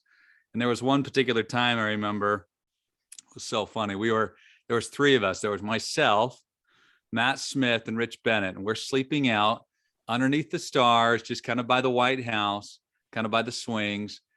And we started kind of talking about scary things and animals, and and we started kind of getting freaked out, and we thought, we don't want to sleep out here anymore. And I said, well, we can't go inside. There's no way we can go inside. And the wheels in my mind started turning, and I thought, you know what? I bet we can sneak into Grandma and Grandpa's house, and we could sleep in their house, and we could get up and get out of the house before they even wake up in the morning. They'll never know that we were in here. And we said, okay, let's do this. And so our plan was, we actually climbed the rock chimney. We climbed the rock chimney up to their balcony, which they never locked their balcony door. And we climbed that rock chimney, and I got up there first, and I slid open the sliding glass door, and I could hear the TV in the kitchen on downstairs. So I knew they were still awake, Grandma and Grandpa downstairs watching a show in the kitchen. And so I motioned to my two friends, let's sneak in. And so we snuck in, and we laid our sleeping bags out on their couches upstairs, kind of by the TV. And we were silent, but we must not have been quiet enough, because the creaking of the floor, I don't know what it is, but all of a sudden I heard a conversation between Grandma and Grandpa. And Grandma said, I hear someone upstairs. And Grandpa said, no one's upstairs. And she said, no, Darwin, someone's upstairs. And he goes, if you think someone's upstairs, why don't you go and look? And I thought, oh boy, we're dead. And that stair light flipped on, and we were just frozen in fear, thinking maybe she won't see us as we're laying on the couches. And Grandma came walking up the stairs. You could hear every creak of every step to the very top. And then Grandma, she came kind of along the side of that counter. And I still remember she was in her nightgown with her curlers. And there I was with my two friends. And she looked at us, and I felt so embarrassed. And so she caught us, and we walked down the stairs in shame, and we got into the kitchen, and Grandpa looked at me and he said, I'm just so disappointed, in his deep voice. And it was here we were, it was supposed to be these tough, rowdy, boys scared of the dark out at the farm. And we snuck inside, and he was so disappointed. And he did what he always did. He'd put his head down and kind of shake. I'm so disappointed. And we went outside, and we slept outside. It didn't matter how scared we were. There was no, we just had to eat humble pie. But he was, and there were so many experiences like that. We would show up, and he'd be loading hay up in the hay loft, and I'd have a few of my friends there, and he'd say, in his articulate way, he'd say, angels, you're just angels for being here. And we'd load the hay up on the conveyor belt. And there's just, it's impossible. I've said this to Karen and Barbara and my parents. It's impossible to separate Grandma and Grandpa from the farm. To me, it's all the total package. There's so many memories. I love them, and I love the legacy. I love this. This is such a fun thing. One other thing I'll say, does anybody remember how Grandpa in the kitchen, he had a couple things on the wall? And does anybody remember there was two of them that I remember specifically what they said. And I think it was like a crochet sign, if I remember right, but it said, behind every good man stands an even better woman. And so night wouldn't be right if we didn't talk about Grandma too, just briefly. She was fantastic as well. And he was smart enough to recognize that, right? So true. Absolutely. Yeah, it took the two of them they were quite the team, and an unusual background for them to merge. I mean, lots of differences coming together with their backgrounds, and yet they made this incredible couple. I remember how they would go together to care centers and they would Yeah. sing, or Grandpa would sing and Grandma would play the piano. And they would do all of these. I was just telling someone about this like 2 days ago. How they would sing all these old songs that generation would know and remember, and how passionate they were about it, and how, I don't know, I think that's so cool. Uplifting. That was Yeah. so true. Really enjoyed it. Grandpa, there was a funeral. I can't remember whose it was, but President Faust was at the funeral. And I thought it was so cool because President Faust was walking by and Grandpa said, and everyone knows President James E. Faust, middle name Ezra. And Grandpa said, "Hey, Ezzy, how you doing?" And President Faust turned to him and said, "Doing great, Dar. How are you?" And it was just awesome. It was just so, there was just this. Never heard that before. Just an amazing kind of, everybody was just a person. So, But the rest of that story is they were the kids that were stealing pumpkins and crashing them into the middle of the roads. Ezzy and Dar. Didn't they go? Oh, is that right? Yeah. I think they grew up together. Yeah, they did. They grew up together. Yeah, they were in the same ward. Yeah. Well, and Dad, believe it or not, Dad asked, now you guys don't know Robert Peterson as well as a lot of people, but Robert Peterson was one of the actors and singers. I mean, he could have really been back in New York doing tons of things, but instead he decided to come to Salt Lake because he felt like that lifestyle was not what he wanted. And he was just an incredible singer, just incredible. And he would star in Man of La Mancha and sing It's Impossible Dream. And art back in those days, always the music that was in sacrament meeting wasn't necessarily always hymns. And my dad asked Robert Peterson to come and sing in our sacrament meeting. And he came and he sang Impossible Dream in our sacrament meeting. And I remember asking him, I go, "Dad, how do you dare ask him? He's the star." He goes, "Just remember, it's lonely at the top and he needs to be called." And I think that's my friend Richard Gray invited him to sing at his farewell, and he came and sang that song in his sacrament. I thought, Richard, what nerve! I don't know how he ran into him, but he said, "I just love the way you sing that song. Could you come sing it at my farewell?" And he did. Yeah, that was just amazing. It was really. So really quickly, didn't Darwin play Hamlet? Yeah, when he was in He college. did, at Yeah, BYU. he did. Yeah. We have Well, a I don't know picture if he of played. him. Yeah, he was part of the cast. Yeah. We Well- have pictures of it. Yeah. Wow. And what's the story about pumpkins and Ezzy Faust? I don't know who brought that up. I didn't bring it up. Stephen, do you know that story? Stephen Knutson, What are you asking? the story about the pumpkins thrown in the road? Oh, it was just a passing comment from Dad. He says, "Oh yeah, he's now in the first presidency. But there was a time when he wasn't as holy." I mean, we used to kind of be rabble rousers in the neighborhood. I mean, we were the ones that were stealing pumpkins off people's porches and smashing them in the street. Oh. Naughty boy. Good boys, just good old boys. It's fine. Remember how on Christmases he'd show up? Well, I don't know what he would wear, that long stocking hat. I think it was like a nightgown, right? Yeah, was he an elf or was For some he? reason, I remember a He'd nightgown just with show the up thing. dressed up as something. Well, he would tell the night before Christmas. He would tell the night before Christmas. Right, that's remember that? Yeah. Yeah. Y'all remember Grandpa's face that he would do? Oh, the Oh yeah. Like Oh the yeah. face where he changed his lips and did the crazy face that he used to do. oh, it used to scare me to death as a little baby. I just used to just cry when he did that. Until Remember I the realized- worm story about Herman and Herbert? Oh, Herman and Herbert. Remember Herman and Herbert? Pull yourself They were together. out playing on the railroad tracks, and Mom said you shouldn't play on the railroad tracks.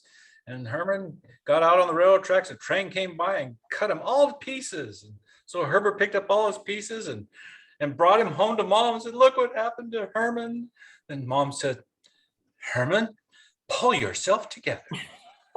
That was his story. He told it over and over and over. Told that a lot. Do you remember the story of the seagulls? He tied a little, like he had a long string and he tied some red on each side of the string, and so then the seagulls would eat either side of the string and fly away, but they would be attached because they had swallowed this string. So, boy. So someone I think you said did it as a Grandpa boy. was awesome at show and tell. And how many times was the news at the farm for the biggest icicle or like the vultures? And I'm like, how did this ever make the news? Like, Charm. You could convince He people had to a come way over of for telling anything. us. You're right. The news was out there a lot on the vultures, on the icicle. Oh my gosh. So big. Do you know That had a there way was of- He had a charm about him, and how many letters he wrote to, the conductors of the Mormon Tabernacle Choir, and how he wouldn't just sit by. He was always active. That's something I'll remember about Grandpa. Sure. Yeah, He'd always write to the first presidency too about a couple few things. Oh yeah, he wrote a number of and letters. they would write back, and respond. It was amazing. Just clarifications, but. Mom always said he could sell a refrigerator to an Eskimo, so he could convince anybody. Yeah. Well, he did sell suits before they got married out in California, and he made a pretty good living. Just I guess that was they're women's suits. They yeah, weren't women's men's. suits. They were women's suits. Yeah, that he did that really he well. sold. They Yeah. lots of good money, but they decided he was So gone that- too much. He was Yeah, gone so all he kind of started his whole real estate career, first of all, selling suits to women. So anyway. I hadn't realized he was such a big developer, because I remember we went to a friend of mine's, like in Holiday, her reception, who was at her uncle's house.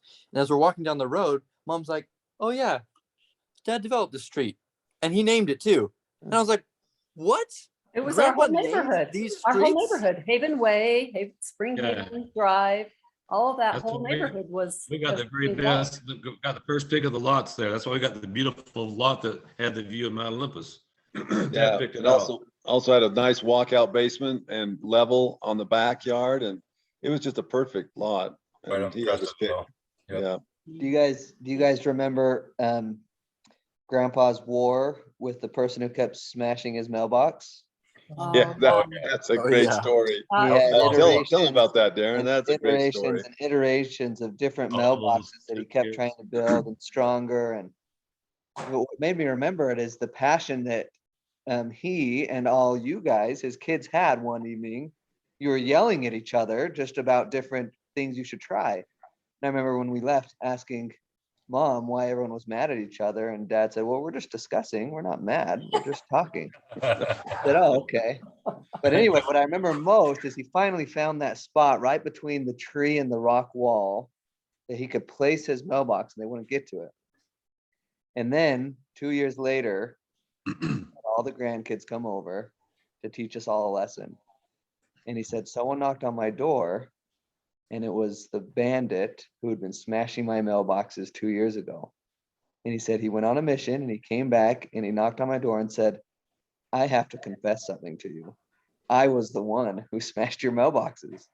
And Grandpa invited him in, of course, and they had a big discussion about it. But I thought it was cool that Grandpa invited all the grandkids over to tell them that story, to teach us all a lesson, right? I still remember that to this day.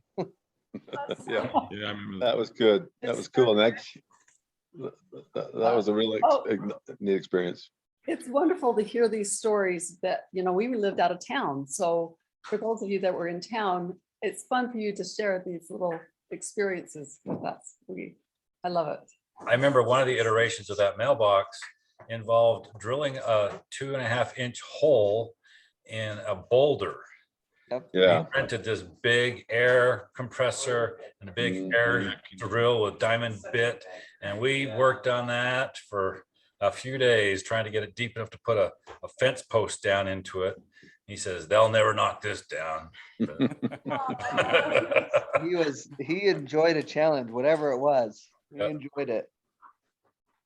The mailbox they used was like cast iron, I think, about very thick. I mean, you couldn't even dent it with a baseball bat. You couldn't even touch it. So it was amazing. Yeah, he liked the challenge. It was a sitting duck on that curve. He came around from 6,200. It was sitting right out there where people could just take a bat and hit it so easy. Yeah. That was part of the problem. Yeah. It's too tempting. funny. he never did anything halfway. So he got a swing set and made it 30 feet tall instead of the typical 10 foot. He got a teeter totter and used a beam that was 30 feet long. So when you're on one end, you're 10 feet up in the air. That is to this day the best teeter totter ever. I mean, and the tire swing was so dangerous. If you got it swinging in the wrong direction, you'd have to like bail because you'd hit that tree. Well, and it had a rope that would hang down and catch the roots every once in a while and just throw you. That's true. That teeter totter would have come down on a little kid, it would have killed him. That big beam would have hit him When on you the guys head. became teenagers. I told him to put a rubber thing on the end. Yeah, he had those tires underneath it. He finally took the glider off that swing because the glider was definitely a death trap. There was the glider for that thing, you know, that Uncle Bill made.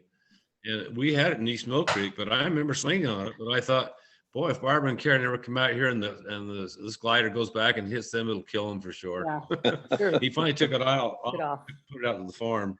So Do you guys know that Dad's oldest brother Bill was the one that made that swing set, and it was in Mill Creek.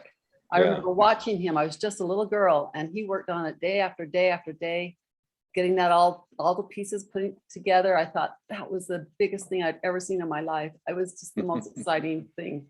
I remember Paul and Dad worked so hard to rescue that swing, and we still have it. It's up in Weber Canyon at the at our cabin. It was rescued, and it's still in use. you guys have it. It's one of a kind. If you need to go swing on it, let us know. We'll get you up there. Yeah, it was pretty epic bringing it up there. It took us like hours and hours because it would barely fit under the freeway overpasses. It barely fit under. We had to like carefully curve to go around low hanging power lines. Like, and then we put it together, and then to get it like to raise up was like the hardest thing ever. We were like stealing lumber from the neighbors to brace it. Like we had like 15 people trying to do it. It was crazy, but we did it. It was epic. And one thing you guys don't remember is Wayne and I do very fondly when we had the pigs.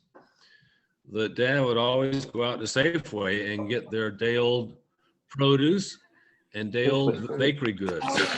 We'd get out to the farm, and Wayne and I go to town going through those boxes. There were some good sweet rolls, good day There old was still good stuff in there. Well, the thing is, Craig, they were all packaged up. They were still in packages. They were all packaged up, And Dad would come home with two or three bags of sweet away, but the pigs would eat it all.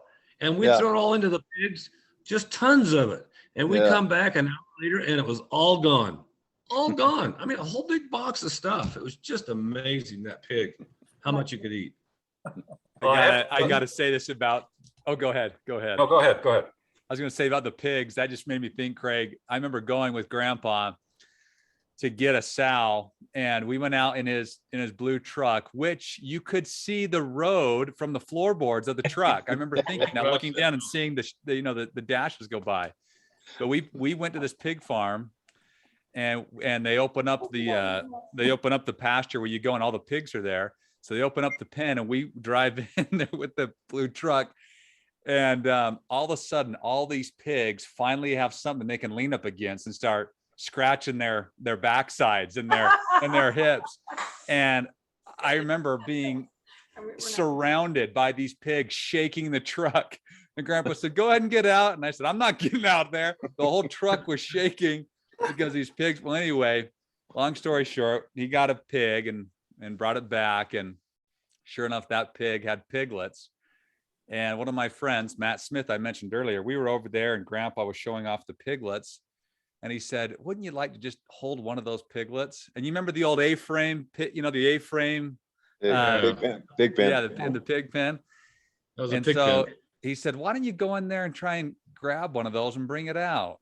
And he wasn't going to do that, And so he went over to kind of one side of the pig pen, kind of where it went up on top by the cellar, kind of over that kind of just west of where the entrance was. And he tried to distract the sow with some food.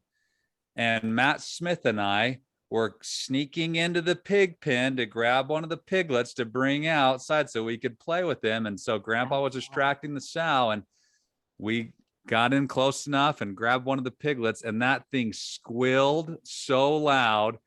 And I took off and ran, and Matt was behind me, and the sow was behind Matt. And I jumped over the fence, and Matt jumped halfway over the fence, and that sow bit his thigh.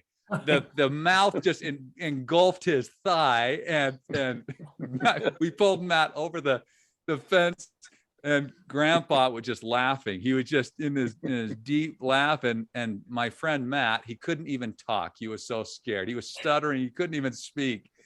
And so I knew then, I mean, the stories that Darren says about riding the dangerous horse, Grandpa was always up for adventures as long as he wasn't in the danger zone, right? That's exactly right, Jared. What about Blazer? I remember riding Blazer. Blazer and almost getting bucked off, and Grandpa looking at me like I had done something wrong. Because I hadn't controlled the horse, but he always had the broken horse, the old broken horse. I remember Blazer. Chris and Jared went and spent some time with Karen and Norman, and I remember the stories that Chris and Jared would tell about their time with. We were cowboys instantly. We were cowboys. Cowboys, right? You guys were cowboys. And when we first got Blazer, we were putting his bridle on, and I was about 20 pounds and like 10 years old. And I was holding his halter on either side while we were trying to put this bit in. And he kind of went back, and he came forward and just hit me right in the head and just threw me up against the barn.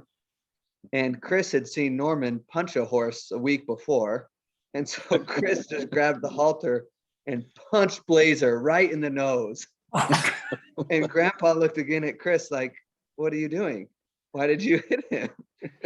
And then they got this bit in there. It was the wrong bit that we put on Blazer. I mean, he was used to those ones with just the copper bead or whatever it is. And we he was a hackamore bit, and we put a normal bit in it. Yes. Bad news.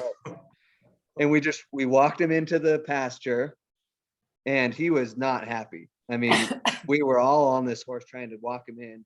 And then Grandpa says, "Well, get on him, Chris." And so Chris got on this horse, and that horse, he was on his back hind legs the entire time. And Chris just had the reins behind his head trying to stay on. I was doing the hi-ho silver. Yeah. Grandpa was just chuckling the whole time. But he always had a healthy fear of horses, I think. He says, "You better get off while you're ahead." I'm like, "Good idea." Yeah, that was a funny. That's funny. That actually reminds me of a story with Grandpa, just a short one. I remember we were up in Salt Lake City, and he was trying to get one of his horses into the trailer. And I remember he was just coaxing it along. He had that little 2-horse trailer, and I don't remember which horse it was, but he was just like slowly bring the horse up, and the horse would like look and then back out. And then I just remember watching him, like I felt like it was literally hours. It went on for like a couple of days, trying to coax this horse to get into the trailer and just would not go. And I remember Devin and I just thinking the whole time, like, why is he not whipping and hitting this horse? Like, why are we sitting around waiting patiently for this horse? But I think it was due to his love of animals, and he just loved to coax them and be with them. Very different from my dad's approach on the ranch. I have that one horse story. couldn't go in because it was used to an open roof trailer, and he finally bought one with a roof on it. And the horses are the dumbest animals.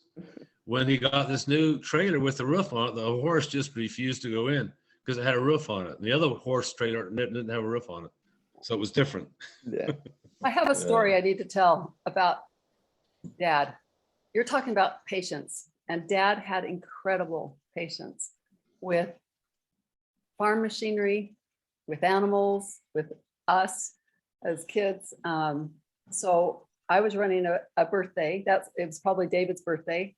That's why you have that picture. And we were doing the flippers, and he was going to give them a ride on the tractor. well, while we were doing the flippers, I could see he was over trying to start the tractor, and the tractor wasn't going to start. And I'm watching Dad out of the corner of my eye, because we're kind of on a time frame. We need to be able to have things happen. Parents are going to come by. And he just is adjusting things and then walks around, tries it, walks back around, adjusts again. I mean, this goes on and on and on. He's not kicking the tires. He's not having a fit. He's not cursing the thing. He's just patiently walking back and forth. You guys, this went on for a good 20, 25 minutes. We were about a half hour behind. And then when it finally starts, he looks over at me and just grins. I'll never forget that. What a lesson in patience. Didn't get upset, didn't sit there and curse and do all sorts of stuff to say, I'm just mad at this thing. He just kept working on it. It was such a great The thing lesson. about Dad is he wasn't too worried about efficiency. That's why I like these old tractors. You know, they were slow. I drove those tractors quite a bit when I lived out there the last 6 months before Mom died. And I remember pushing stuff onto the fire pit, and I thought, yeah, this thing is just taking forever to get anything done. But Dad didn't care about that. As long as it worked, and he didn't, time was of no essence to him. As long as it was working, he'd get the job done eventually. He didn't care if it was old equipment. It used to bother me to no ends when we'd go out to Riverton time and time again, this old truck, and bring back this hay, and it would be a half-day project, which should have been a 2-hour deal, you know, throw the hay on and drive back, but it took so long to get out there and back. Oh my gosh, but it didn't bother him one iota. Speaking of his patience, I don't know if any of you remember how he got all the rocks up to the upper level to put on the fireplace. He had half of an old, what do you call it, a boiler. The end of a boiler. It was about 5 feet in diameter. It was a big dish, you know, just a big dish, about 5 feet in diameter. And he had somebody cut holes so it was a triangle, and he could bring the chains together. And then he had a big 3-way pulley at both ends, one chained to the beam at the top of the house, and then one hooked into this triangle going into the bowl. And he'd fill that bowl with 1,000 pounds of stones. And he had it such so that he would set the swing so it was off center. So when it lifted up, it started swinging this way, and he had to get it above the balcony, and then he could set it down. But it was so heavy, he couldn't pull it. So he had to drive the truck all the way up the driveway, clear up to the very wall, the straight part that you never use. You know, he had to drive it clear up to the wall, almost to the bumper, hitting the wall. And then he had to hurry him back up before it swung back. And he did that over and over and over, unloaded it, let it back down, filled it up again, did it again and again. And I had to coach him. I had to say, all right, stop. All right, back. And, you know, what was I? I was in 8th grade. You know? What a contraption. What a contraption to get the rocks up the. I know. And he had only like 5 or 6 times as many rocks as he needed. Right. So it's just funny. Well, I think of the years and years he plowed the driveway with that old tractor with that V plow made out of 2x10s. Oh, he was so proud of that. He was so proud of that whole thing. No plow. But compared to a truck with a plow on the front, it was way different, but apparently it did the job. Hey, so when we talked about Dad being a wheeler dealer, he took me once to go look at a horse he was maybe interested in buying. And all the way there, he kept coaching me about how I was supposed to behave. He wanted me to ride the horse.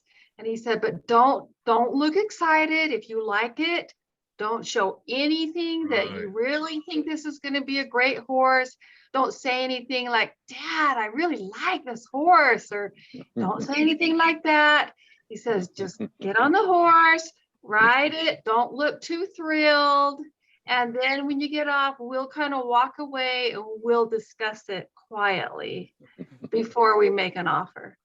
And I've never forgot that. You guys on the rocks, I remember the stream bed would be pretty dried up some parts of the year. And I remember I walked up really far one time with Grandpa, and as we were walking back, he was showing me how to find good rocks. And we found like 3 or 4. And he would talk about how like most people don't know how to find good rocks. And Yeah. He would look at a rock and say, I know right where that rock needs to go. Exactly. He'd come home and he'd say, I found the most beautiful rocks today.